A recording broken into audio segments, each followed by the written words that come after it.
Bonjour tout le monde. Dans la capsule vidéo d'aujourd'hui, on va compléter notre étude du chapitre 7 avec une étude du modèle agrégé et le cycle économique. Donc, un modèle qui nous provient, vous voyez ici là, à l'écran, qui nous provient d'un grand économiste, John Maynard Keynes, et le modèle donc provient de ses écrits et a ensuite été a été développé par les gens là, qui l'ont suivi. Le modèle agrégé, c'est une combinaison de trois courbes qu'on a étudiées jusqu'à présent dans le chapitre 7, c'est-à-dire la courbe macroéconomique de la demande globale, qui représente le désir des consommateurs de dépenser pour de la richesse. On avait également vu qu'on pouvait lui attribuer l'équation mathématique du PIB, donc C plus I plus G plus nos exportations nettes.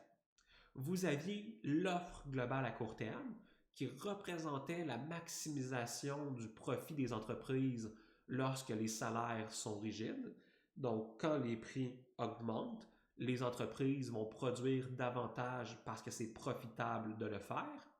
Et vous aviez une courbe d'offre à long terme qui était parfaitement verticale, qui représente la capacité des producteurs à produire de la richesse lorsque les salaires sont flexibles. Et notamment, on avait vu que la propriété particulière de cette courbe-là, c'était que le niveau des prix n'affectait pas le potentiel économique, mais que le potentiel économique, donc, était affecté par trois variables, soit le capital, le travail et les ressources naturelles. On a étudié trois courbes individuellement jusqu'à présent dans les deux dernières capsules. Je vous propose donc maintenant d'étudier les trois courbes simultanément. Donc de prendre les trois courbes et les mettre dans le même graphique. Comme pour le modèle microéconomique, on peut commencer par analyser la demande globale et l'offre globale à court terme. Donc la demande globale, c'est ma courbe qui a une pente négative et mon offre globale à court terme a une pente comme ça positive. Et qu'est-ce qui se produit ici? Comme pour le modèle microéconomique, l'équilibre va toujours être respecté. C'est-à-dire que dans l'économie, à tout moment, la courbe de demande globale doit croiser la courbe d'offre globale et ça implique qu'il existe dans l'économie un niveau des prix pour lequel la quantité demandée par les consommateurs est égale à la quantité offerte par les producteurs. C'est une conséquence évidente du modèle microéconomique. Si chacun des modèles microéconomiques sont en équilibre, forcément, le modèle macroéconomique doit aussi être en équilibre. On appelle ça ici un équilibre à court terme. Pourquoi est-ce que c'est un équilibre de court terme? Eh bien, parce que c'est le moment présent. Il n'y a pas plus court terme que le présent. Donc, à chaque moment dans l'économie, aujourd'hui par exemple, il y a une demande globale qui croise une offre globale qui fait en sorte qu'aujourd'hui dans l'économie, on observe un niveau des prix et un PIB.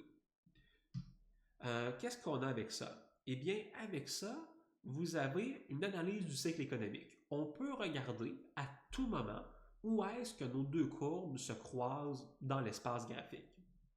Donc, en haut ici, dans le graphique en haut, vous avez le troisième trimestre de 2008. Quand j'avais regardé les données, je suis capable de trouver un PIB et un niveau des prix au troisième trimestre en 2008.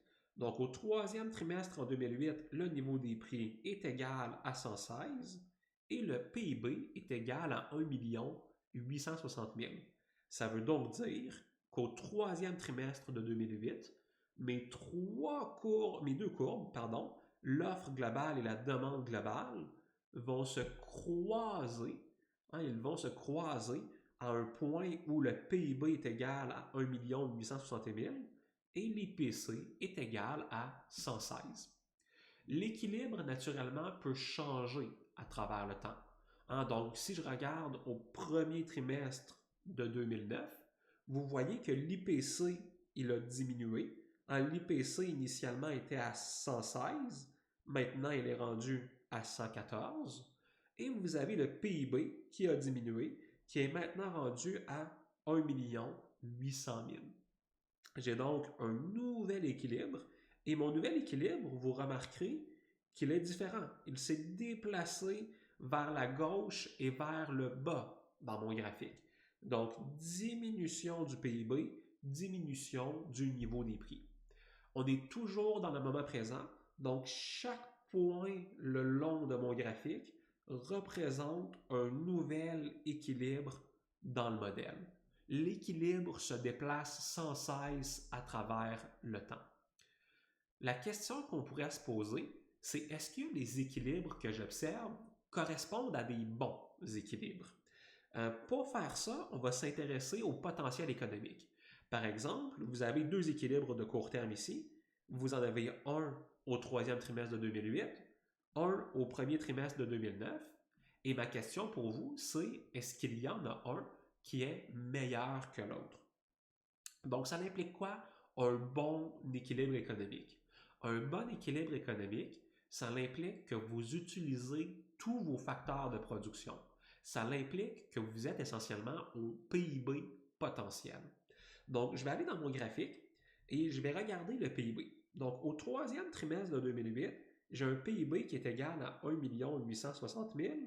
Et la question que je me pose, c'est lorsque le PIB est égal à 1 860 000 au Canada, est-ce que ça implique que j'utilise tous mes facteurs de production?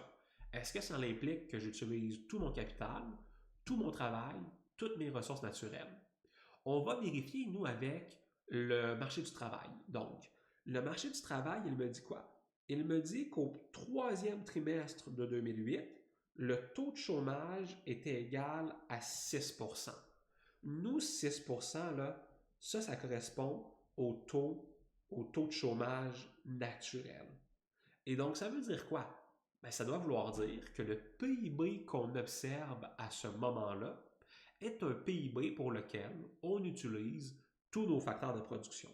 Je vais donc dans mon espace graphique et je détermine qu'au troisième trimestre de 2008, le PIB potentiel est égal à 1 860 000. Et ça se trouve à croiser également mon offre et ma demande globale. Vous êtes donc dans une situation qu'on va appeler de plein emploi. Le plein emploi, c'est lorsque mes trois courbes sont simultanément en équilibre. Mais attention, les trois courbes n'ont pas besoin d'être simultanément en équilibre. Quand vous regardez le premier trimestre de 2009, vous aviez un PIB à 1 800 000, un IPC à 114, mais un taux de chômage qui était environ égal à 9 %. Et donc, cet équilibre-là ne correspond pas à un équilibre de plein emploi. Vous voyez mon potentiel ici? Mon potentiel, il est nettement supérieur. Il est nettement supérieur à l'équilibre que j'observe. On va appeler ça du sous-emploi. Au sous-emploi, donc, je n'utilise pas tous mes travailleurs et le taux de chômage est plus grand que le taux de chômage naturel. Excellent. Donc ça, c'est mon sous-emploi.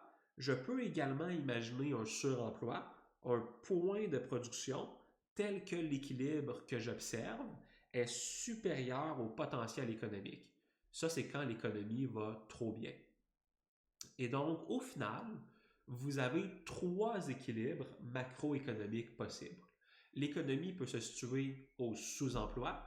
Le sous-emploi, hein, c'est lorsque l'équilibre observé est plus faible que le potentiel. Vous pouvez être au plein emploi lorsque les trois courbes se croisent simultanément, c'est-à-dire que le PIB observé est égal au potentiel. Et vous pouvez observer le suremploi. Donc, le suremploi, c'est lorsque le PIB observé est plus grand que le potentiel économique. On se rappelle également qu'avec les équilibres, on est capable de discuter du taux de chômage. Donc, au sous-emploi, si je produis moins que mon potentiel au sous-emploi, ça doit impliquer que mon taux de chômage est plus élevé. Hein, il est plus élevé parce que je produis moins que ce que je pourrais produire si j'utilisais tous mes facteurs de production. Au plein emploi, le taux de chômage observé va être égal au taux de chômage naturel. Et au suremploi, le taux de chômage observé va être inférieur au taux de chômage naturel. Vous avez donc ici trois grands équilibres macroéconomiques que vous devez connaître par cœur. D'ici les 2-3 prochaines semaines et certainement avant votre examen, vous devriez être capable de dessiner les équilibres macroéconomiques les yeux fermés. Et donc voilà ce qui couvre pour nous la révision du chapitre 7 en économie globale. Ne faites pas attention aux dernières diapositives, c'est du matériel là, qui n'est pas couvert, ou en fait, là, euh, les retours au long terme, je ne les couvre pas en classe, et la partie 5 sur des exemples d'analyse de cas en macroéconomie, on va les faire là, dans différents exemples développés ensemble en classe et en exercice. Et donc, voici ce qui complète pour nous l'étude du chapitre 7 en économie globale. Si vous avez écouté les 3 capsules de vidéo et que vous trouvez que c'est encore plus ou moins clair, c'est normal. Le modèle de l'offre et de la demande globale, c'est un modèle complexe. La meilleure façon de devenir à l'aise et de bien comprendre ce modèle-là, c'est de le travailler. Donc, n'hésitez pas à aller sur ma chaîne. J'ai une liste de lectures qui s'appelle Modèle global exercice, quelque chose du genre. Et si vous allez sur cette liste de lecture-là, vous allez pouvoir voir plusieurs exercices solutionnés pour lesquels on va travailler avec le modèle de l'offre et de la demande globale. Je vous encourage fortement à aller les voir et à aller faire ces exercices-là en même temps que moi sur la liste de lecture donc de nos exercices. Sinon, n'hésitez pas non plus à venir me voir dans mes disponibilités. Ça va me faire plaisir là, de travailler avec vous et de vous expliquer peut-être certaines nuances et questions que vous pourriez encore avoir.